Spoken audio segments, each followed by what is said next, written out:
Welcome to Shukla study point. आप सभी का स्वागत है आपके अपने YouTube channel Shukla study point में। मैं शिवम शुक्ला आप सभी दोस्तों का हार्दिक स्वागत करता हूं। आज के वीडियो के माध्यम से हम चर्चा करेंगे इंग्लिश के मॉडल पेपर के बारे में, और जो कि आपका BA second year third semester के छात्र छात्रों के लिए महत्वपूर्ण होगा। खास करके यहाँ पर विस्तार से तो मैं बताने का प्रयास बिल्कुल भी नहीं कर सकता हूँ इंग्लिश के मामलों में, और खास करके कोई सब्जेक्ट दूसरा होता तो मैं उस पर चर्चा भी करता, उत्तर लिखने की शैली बताता। हालांकि इसमें उत्तर लिखने की शैली पर मैं अवश्य चर्चा करूँगा, लेकिन मैं उत्तर को बताने में असमर्थ हूँ अपने आप में, और इसीलिए आप लोगों के लगातार डिमांड, लगातार आप कमेंट्स कर रहे थे कि सर जी अगर आप ये ना दे पाएँ तो आप उन क्वेश्चंस को थोड़ा सा इंडिकेट कर दीजिए जो कि आपकी परीक्षा में आने वाले हैं। तो मैं उस दृष्टि से इस मॉडल पेपर को आपके समक्ष प्रस्तुत कर रहा हूं, ताकि आप लोग देख सकें कि कौन कौन से हमारे परीक्षा में प्रश्न आने वाले हैं और उन प्रश्नों पर आप थोड़ा सा कार्य कर सकें। ठीक है, तो पहले से मैं जो चीज़ें हैं उसको आपको क्लियर कर देना चाहता हूं। नवीनतम मॉडल पेपर है ये 2023 की परीक्षाओं के लिए इंग्लिश का, बीए थर्ड सेमेस्टर। आप सभी लोग जानते हैं बीए थर्ड सेमेस्टर में इंग्लिश में आपको क्या पढ़ना है, British and American drama. Okay, British and American drama में जैसे कि आपको सिलेबस में मैंने आपको बताया भी था कि आपको क्या क्या पढ़ना पड़ता है। जैसे कि आप ड्रामा टाइप्स पढ़ते, इसमें tragedy and types, comedy and types, ठीक है, ट्रेजी कॉमेडी, इसके अलावा और तमाम प्रकार की इसी तरीके से ड्रामा ऑफ आइडियाज़ में आप पोएटिक ड्रामा हो गया, क्लोसेट ड्रामा हो गया, ठीक है, और द प्रॉब्लम प्ले हो गया, ठीक है, थिएटर ऑफ ऑब्जर्व। तो ये तमाम प्रकार की चीज़ें आपको यहाँ पर जो है पढ़नी पड़ती हैं। इसके अलावा एलिमेंट्स ऑफ ड्रामा के बारे में आपको जानना होता है। ठीक है, तो अलग अलग टॉपिक्स हैं आपके, तो इन्हीं सबसे आपके प्रश्न आने वाले हैं। ठीक है, ये बात आप ध्यान रखेंगे। तो यही सब आपका है। बाकी आप देखते हैं लिटरेरी टर्म्स कुछ होते हैं ड्रामा के, उनके बारे में आपको जानना है। जैसे फ्लैश बैक हो गया, फॉयल हो गया, ठीक है, और भी चीज़ें हैं, ह्यूब्रिस हो गया, हाइपर बेटन हो गया, मोटिफ हो गया, ठीक है, ये सब क्लियर। इसके अलावा आप देखते हैं एपीलॉग हो गया, प्रोलॉग हो गया, ये सब भी आपको देखना होता है। इसके अलावा लिटरेरी टर्म्स कुछ ड्रामा के और होते हैं, जैसे यूनिटी ऑफ टाइम हो गया, प्लेस हो गया, एक्शन हो गया, सेटिंग है, ठीक है, स्पोरी मतलब कि स्पोर्निज्म है, इसके अलावा स्टैग जो है डायरेक्शन, ये सब आपको सिंटैक्स, थीम, ठीक है, अंडर स्टेटमेंट, ये सब हमको थोड़ा सा देखना पड़ता है, और भी चीज़ें हैं। अब इसके अलावा आप ब्रिटिश ड्रामा में विलियम शेक्सपियर का मैकबेथ आपको पढ़ना है। ठीक है, ब्रिटिश ड्रामा के अंतर्गत ही आप देखते हैं कि जीबी शॉ का है आर्म्स एंड द मैन। इसके अलावा गोल्ड स्मिथ की रचना है सी स्टूप्स टू कैनक्वेर, उसको आपको देखना है। इसके अलावा अमेरिकन ड्रामा में आपको टी.एस. इलियट का है drama murder in the cathedral, ठीक है, तो ये पढ़ना है। इसके अलावा अमेरिकन ड्रामा में ही आपको टेनेसी विलियम्स का है द ग्लास मैनेजर, ठीक है, तो इसके बारे में पढ़ना है। इसके अलावा आर्थर मिलर का है ऑल माय सन्स, उसको देखना। तो ये सब आपको पढ़ना पड़ेंगे। आइए मैं देखता हूँ कि इस दृष्टि से आपकी परीक्षा में कौन कौन से प्रश्न इंपॉर्टेंट हैं और आ सकते हैं। BA third semester British and American drama, solve model paper तो नहीं है, लेकिन मॉडल पेपर 2023 का ये है। मोस्ट इंपॉर्टेंट प्रश्नों पर चर्चा होगी इसमें। ठीक है, यहाँ पर आपको सबसे पहले डॉक्टर राम मनोहर लोहिया में एक चेंजमेंट आपको यहाँ पर मिलेगी कि आपको जो लघु उत्तरीय में होगा उसमें थोड़ा सा चेंजमेंट है, बाकी सारा सेम ही है। उसमें 150 शब्द लिखने हैं आपके, जो है लॉन्ग क्वेश्चंस में आपको कितने लिखने हैं, यानी कि आपके जो 60 क्वेश्चंस है, एक तो वेरी 60 है, तो वेरी 60 आपको 10 के 10 करने 50 शब्दों में। ठीक ठीक ठीक है, सेक्शन ए से। इसके अलावा सेक्शन बी में जो आपका शॉर्ट आंसर टाइप क्वेश्चंस होते हैं उनकी बात की तो उनको आपको 150 शब्दों में करना होगा, और जो आपका दीर्घ उत्तरीय आएगा, यानी कि जो आपका लॉन्ग आंसर आएंगे लिखने के लिए, लॉन्ग क्वेश्चंस, ठीक है, उनकी बात किया है तो उनको आपको 450 शब्दों में लिखना है, यानी कि 450 शब्दों में। ठीक है, तो ये थोड़ा सा आपका पैटर्न था। अब देखते हैं ऑल क्वेश्चन यहाँ से कह रहा है कि कंपलसरी सेक्शन ए के 50 शब्दों में आपको इन प्रश्नों के उत्तर को लिखना है। देखेंगे प्रश्न आपसे कह रहा है, बढ़िया प्रश्न है आपकी परीक्षा की दृष्टि से। प्रश्न क्या कह रहा है भाई, प्रश्न देखेंगे सभी लोग। प्रश्न क्या कह रहा है, right a note on comedy. Comedy पर आपको एक संक्षिप्त टिप्पणी लिखने के लिए कह रहा है कि right a note on comedy. ठीक है, तो आप बता सकते हैं कॉमेडी जो होती एक प्रकार से कॉमेडी, समझ रहे हैं कॉमेडी क्या होती, तो उसके हिसाब से आपको अंग्रेजी में लिखना है। हालांकि इसके बारे में मैं चर्चा नहीं कर पाऊंगा। ठीक है, तो मैं आगे बढ़ता हूँ और प्रश्नों को जानने का प्रयास करता हूँ। मैंने सोचा कि आपको प्रश्नों को दिखा दिया जाए, इसीलिए यह वीडियो मुख्य रूप से मेरा लाने का दायित्व है। कल आपकी परीक्षा है, और अगर मैं यह वीडियो ना लाता तो बहुत सारे लोग बहुत परेशान थे आप लोग, और बाकी तो ठीक ही है सब। आगे देखते हैं इन प्रश्नों को। अभी जा करके अपनी सीरीज वगैरह में अगर आपको मिलते हैं तो पढ़ लीजिएगा, वैसे मिल जाएगा। प्रश्न अगला है आपका, how many kinds are tragedy. Tragedy के प्रकार यहाँ से आपसे पूछ सकता है, तो आप ट्रेजिडी के बारे में पढ़ लेंगे थोड़ा सा। इसके अलावा नेक्स्ट क्वेश्चन आपसे बन सकता है कि what is a problem play. Problem play क्या है, इसके बारे में आपको बताना पड़ सकता है, एग्जाम में पूछ सकता है प्रश्न, तो ये सब ध्यान रखेंगे। ठीक है, आगे बढ़ते हैं। अगला क्वेश्चन आपका आ चुका, चौथा नंबर प्रश्न है आपका कि व्हाट इज़ एन एपिलॉग, यानी एपिलॉग क्या है इसके बारे में बताएं। इसके अलावा नेक्स्ट क्वेश्चन आपका है right a short note on motive. ठीक है, मोटिव के बारे में आपको बताना है। शॉर्ट नोट यानी संक्षिप्त टिप्पणी लिखनी है मोटिव के बारे में, मोटिव किसे कहते हैं ये बताना है। ठीक है, नेक्स्ट क्वेश्चन आपसे पूछा जा सकता है, छठा नंबर प्रश्न देखेंगे तो ऐसे ही प्रश्न आपकी परीक्षा में आने वाले। समझिए एक आपका क्वेश्चन पेपर है, आप आज रात में इस क्वेश्चन पेपर को सॉल्व कर लीजिएगा अपने से, ताकि आप ये पैटर्न मतलब इसी पैटर्न पर एक ये क्वेश्चन पेपर सॉल्व करेंगे 3 घंटे के अंतर्गत। मेरे हिसाब से इसको आप 2 घंटे में कर लीजिएगा। ठीक है, 4 क्वेश्चन आप मतलब कि बेरी चार्ट से, मतलब कि 10 क्वेश्चन आप बेरी चार्ट से रखिएगा और 4 क्वेश्चन आप इनमें से कर लीजिएगा आपका जो है शॉर्ट आंसर से। ठीक है, और लॉन्ग आंसर से आप 2 लिखिएगा 450 शब्दों में, और शॉर्ट आंसर को 150 शब्दों में, और बाकी को इसको 50 शब्दों में। ठीक है, ऐसे आप 2 घंटे का पेपर अपना एक बार हल कर लीजिए, फिर डॉक्टर राम मनोहर लोहिया का कल पेपर देने जाइएगा, आपका अच्छा होगा। ठीक है, चले, व्हाट इज सेटिंग, सेटिंग के बारे में से पूछ रहा है क्या होती है। ठीक है, नेक्स्ट क्वेश्चन आप ये दूसरी सेटिंग के बारे में बात कर रहा है, उस सेटिंग के बारे में नहीं, बहुत सारे लोग वहीं पहुंच जाते हैं। नेक्स्ट क्वेश्चन आपका है 7वां नंबर प्रश्न है right in brief the character of Macbeth.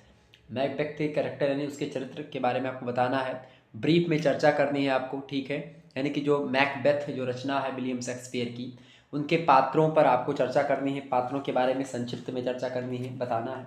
ठीक है, ये बात आप ध्यान रखेंगे। आगे बढ़ा जाए, नेक्स्ट क्वेश्चन आपसे पूछा सकता है, देखेंगे 7वां नंबर प्रश्न आपसे बन सकता है कि right in brief the character of Macbeth, तो ये तो मैंने आपको बता ही दिया ये प्रश्न। अगला प्रश्न आपसे बन सकता है what is millers concept of tragedy, यानी ट्रेजेडी का जो कॉन्सेप्ट मिलर्स ने दिया है, तो उनके मिलर महोदय की जो कॉन्सेप्ट है, उनकी जो अवधारणा है ट्रेजेडी की, उसके बारे में आप थोड़ा पढ़ लीजिएगा। हो सकता है आपकी परीक्षा में प्रश्न हो क्या सकता है, इंपॉर्टेंट है, आ ही सकता है। अगला प्रश्न आपकी परीक्षा की दृष्टि से बहुत ही महत्वपूर्ण है, 9वां नंबर प्रश्न आप देखेंगे discuss significance and style of the play. कौन सा प्ले है, the stoops to conquer in very brief. आपको बहुत ही संक्षिप्त रूप में क्या करना, डिस्कस करना है significance, discuss significance and style of the play. किस प्ले के बारे में आपको सिग्निफिकेंस स्टाइल मतलब कि डिस्कस करना है, तो वो है she stoops to conquer. Okay, next question आपका आ चुका है 10वां नंबर देखेंगे define flashback with suitable examples. आपको डिफाइन करना है, परिभाषित करना है फ्लैशबैक को, यानी फ्लैशबैक क्या होता है, और उसके साथ ही साथ सुटेबल एग्जाम्पल्स आपको देने, एक अच्छी उदाहरण को आपको प्रस्तुत करना है। ठीक है, जो उदाहरण उसके अकॉर्डिंग फ्लैशबैक पर अच्छा सेट हो सके। क्लियर, तो ये आपके थे very short answer type questions जो कि पूछे जा सकते हैं आपकी परीक्षा में। अब नेक्स्ट क्वेश्चंस की अगर हम बात करें, यानी कि नेक्स्ट टाइप जो आपका आता है वो आता है भाई लघु उत्तरीय टाइप के प्रश्न, यानी कि जिसको आप बोलते हैं शॉर्ट फॉर्म में, मतलब अंग्रेजी में बोलते हैं शॉर्ट आंसर टाइप क्वेश्चंस। ठीक है, यहाँ से वीर बहादुर सिंह पूर्वांचल अन्य विश्वविद्यालयों में देखा जाए तो 5 क्वेश्चंस करने को कहा जाता है, लेकिन अब की नए पैटर्न के अकॉर्डिंग बात किया डॉक्टर राम मनोहर लोहिया की या अन्य विश्वविद्यालय की, तो कोई भी पैटर्न हो, कोई उसका मतलब नहीं करता, बस पैटर्न आपको वहाँ पर पता चल जाता है कि भाई मेरे को कितने प्रश्न करने हैं। ओके, तो अब आपको यहाँ पर 4 क्वेश्चंस करने को मिलेंगे कल की परीक्षा में। ठीक है, सेक्शन बी से, और इसको जो 200 शब्दों में पहले करना होता था 3 घंटे की परीक्षा में, वही 2 घंटे की परीक्षा में आपको 150 शब्दों में करना होगा। क्लियर, ये बात थोड़ा सा आप ध्यान रखेंगे। आइए थोड़ा सा हम समझने का प्रयास करते हैं कौन कौन से प्रश्न आपके बन सकते हैं। पहला प्रश्न आप देखेंगे comment on the opening seen in Macbeth. Macbeth के ओपनिंग सीन जो है उस पर हमको चर्चा करनी है, उस पर टिप्पणी करनी है खास करके। प्रश्न बड़ा ही अच्छा एग्जाम में आ सकता है। अगला क्वेश्चन आपसे पूछा सकता है, दूसरा नंबर देखेंगे discuss the theme of war in arms and the man. ठीक है, इसके बारे में, इसके थीम के बारे में आपको चर्चा करनी है, क्या डिस्कस करना है, विवरण देना थीम के बारे में। किसके थीम के बारे में, war in arms and the man. Okay, next question आपका आ चुका है what are the decorative elements in Tennessee Williams play. यानी टेनिसन विलियम के, टेनिसी जो विलियम हैं उनके प्ले, यानी उनके एक प्रकार से प्ले के जो एलिमेंट है खास करके उसको आपको बताना है, उसके बारे में चर्चा करनी है। तो what is are the decorative element, खास करके डेकोरेटिव जो एलिमेंट है, खास करके जो उसके बारे में चर्चा करनी है। जैसे कि काव्य के कला तत्व होता है, सौंदर्य वाला जो तत्व होता है खास करके डेकोरेटिव वाला, तो वो तत्व आपको एक प्रकार से इसमें देना है, उसके लिखना है। इसके टेनेसी विलियम्स प्ले के, यानी टेनेसी विलियम्स एक व्यक्ति हैं, उनके प्ले की, यानी प्ले एक रचना होती है। ठीक है, आगे बढ़ते हैं।